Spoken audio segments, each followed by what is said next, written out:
ಪ್ರೇಕ್ಷಕರೆಲ್ಲರಿಗೂ ವಿಷ್ಣು ಪ್ರಕಾಶ್ ಮುಳ್ಳೇರಿಯ ಮಾಡುವ ನಮಸ್ಕಾರಗಳು. ಮುಳ್ಳೇರಿಯ ವ್ಲಾಗ್ಸಿಗೆ ಎಲ್ಲರಿಗೂ ಸ್ವಾಗತ. ನಾನೀಗ ಬದಿಯಡ್ಕದಿಂದ ಮುಳ್ಳೇರಿಯಕ್ಕೆ ಬರುವಂತಹ ರಸ್ತೆಯಲ್ಲಿ ಬರ್ತಾ ಇದ್ದೇನೆ. ಹೊಸ KSTP ರಸ್ತೆ ಮುಳ್ಳೇರಿಯ ಪೇಟೆಯತ್ತ ಸಾಗ್ತಾ ಇದೆ. ಮುಳ್ಳೇರಿಯ ಪೇಟೆಗೆ ಎಂಟರ್ ಆಗುವುದಕ್ಕಿಂತ ಮೊದಲು ಸಿಗುವಂಥ ಸಣ್ಣ ಒಂದು ಜಂಕ್ಷನ್. ಎಡಬದಿಗೆ ಸಾಗಿದರೆ ಬೆಳ್ಳೂರಿಗೆ ಹೋಗುವಂಥ ರಸ್ತೆ ಸಿಗ್ತದೆ. ಮುಂದೆ ಹೋದರೆ ಮುಳ್ಳೇರಿಯದ ಮುಖ್ಯವಾದಂತಹ ಪೇಟೆ ಸಿಗ್ತದೆ. ಮುಖ್ಯ ಪೇಟೆಯಿಂದ ಎಡಭಾಗಕ್ಕೆ ನಾವು ಈಗ ಸಾಗ್ತಾ ಇದ್ದೇವೆ. ನೇರವಾಗಿ ಬಲಭಾಗಕ್ಕೆ ಸಾಗಿದರೆ ಕಾಸರಗೋಡಿಗೆ ಹೋಗುವಂಥ ರಸ್ತೆ ಸಿಗ್ತದೆ.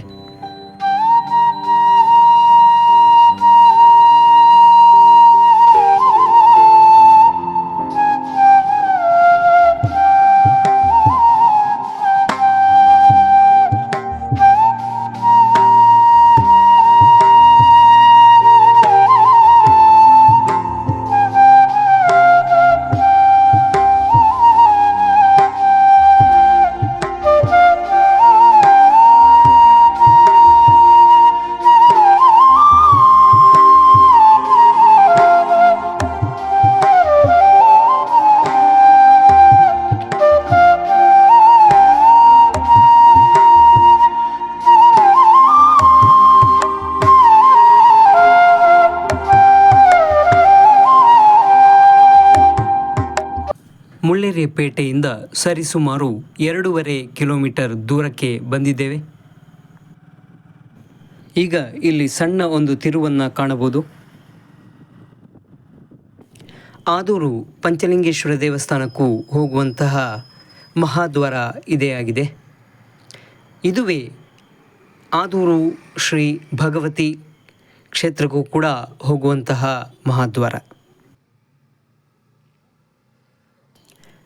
ತಳಿರು ತೋರಣಗಳಿಂದ ಅಲಂಕಾರಗೊಂಡಂತಹ ಎಂಟ್ರೆನ್ಸ್ ಇದು. ನಮ್ಮ ತುಳುನಾಡಿನಲ್ಲಿ ಭೂತಾರಾಧನೆ ವೈಶಿಷ್ಟ್ಯಪೂರ್ಣವಾದುದು. ಭೂತದ ಮುಖ, ಅದರ ಮುಖವರ್ಣಿಕೆ ಎನ್ನುವಂಥದ್ದು ಅದು ಕಲ್ಪನಾತೀತ.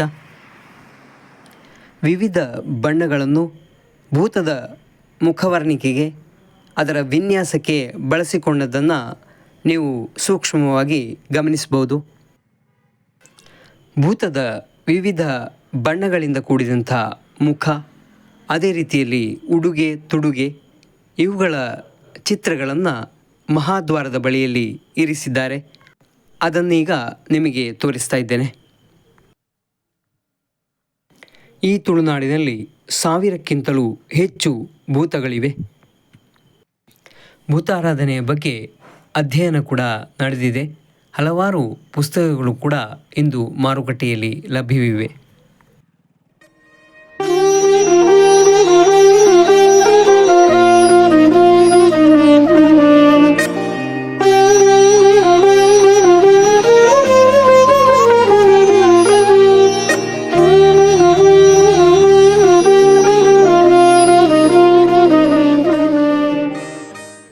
ಚರ್ಕಳ ಜಾಲ್ಸೂರು ರಸ್ತೆಯ ಆದೂರು ಎಂಬ ಪ್ರದೇಶದಲ್ಲಿ ಇರುವಂತಹ ಮಹಾದ್ವಾರದ ಬಳಿಯಲ್ಲಿ ಆಕರ್ಷಣೀಯವಾದಂತಹ ಈ ಚಿತ್ರಗಳನ್ನು ಕಾಣ್ಬೋದು.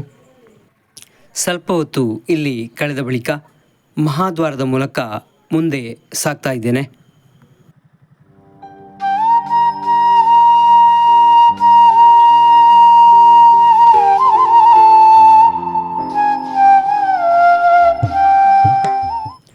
ಅಲ್ಲಿಂದ ಮುಂದೆ ಕಾಂಕ್ರೀಟ್ ರಸ್ತೆಯಲ್ಲಿ ಸರಿಸುಮಾರು 1 ಕಿಲೋಮೀಟರ್ ದಾಟಿದರೆ ನಮಗೆ ದೇವಸ್ಥಾನದ ಮುಖ್ಯ ದ್ವಾರವನ್ನು ಕಾಣ್ಬೋದು. ನೇರವಾಗಿ ಸಾಗಿದರೆ ಪಂಚಲಿಂಗೇಶ್ವರ ದೇವಸ್ಥಾನ ಆದೂರಿಗೆ ಹೋಗ್ಬೋದು. ಅದೇ ರೀತಿ ಬಲಭಾಗದಲ್ಲಿ ಸಾಗಿದರೆ ಆದೂರು ಶ್ರೀ ಭಗವತಿ ಕ್ಷೇತ್ರಕ್ಕೆ ಹೋಗಬಹುದು.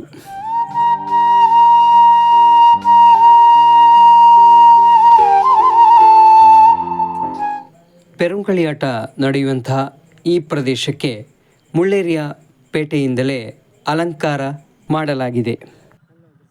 ರಸ್ತೆಯ ಎರಡು ಬದಿಗಳಲ್ಲಿ ಅಲಂಕಾರವನ್ನು ಕಾಣಬಹುದು.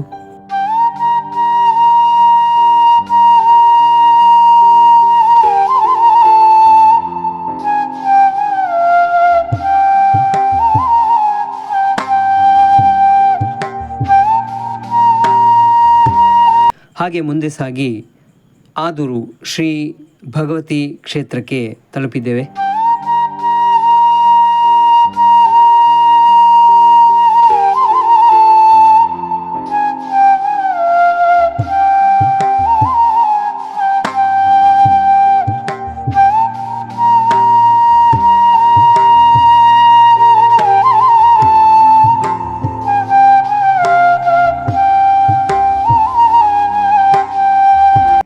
ಮುಳ್ಳೇರಿಯಾ ವ್ಲಾಗ್ಸ್ನಲ್ಲಿ ಈ ವಿಡಿಯೋವನ್ನು ವೀಕ್ಷಿಸಿದ ನಿಮಗೆಲ್ಲರಿಗೂ ಕೂಡ ಧನ್ಯವಾದಗಳು.